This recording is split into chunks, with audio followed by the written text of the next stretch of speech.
believe we are at that moment right now in humanity, that moment of birth, where we have the possibility of birthing a new story, each of us holding a small fragment of that beautiful story.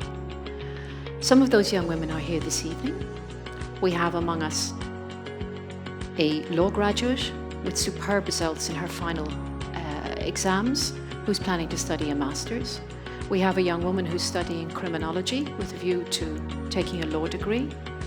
We have a young woman who got partway through her chemistry degree, and when I asked her at Christmas, where would you like to be? What would you like to be doing in 5 years' time? She said, I would like to be doing what you are doing. And I know she will be.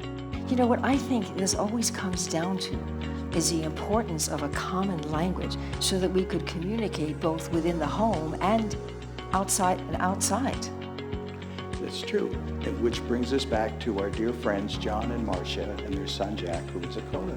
And I could see that Jack was really comfortable in both the hearing and the deaf worlds because he was exposed to ASL really from birth, as were their other 3 children. We can learn to accept that dying is not a medical catastrophe.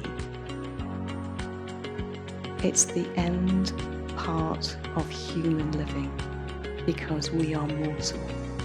And so rather than meeting death with resistance and violence and broken ribs, let us start to meet our ordinary mortal end with quiet dignity, with acceptance.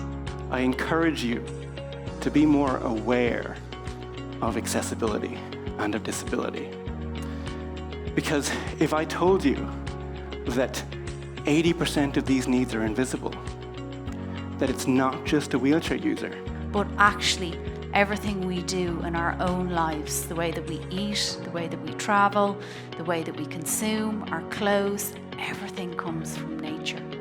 So we need to step back and consciously think about what we're buying, what we're consuming, and question everything we do.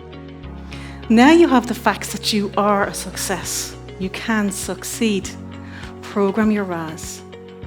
Get it to search out the information that makes that a valid statement. So my question to you is, how are you programming your RAS? Or are you allowing it to default to an old thought? Vicky will be known as someone who stood for truth, who gave a voice to the voiceless and went against the system in the service of what was right. I would like them all to come up. Aren't they just tremendous?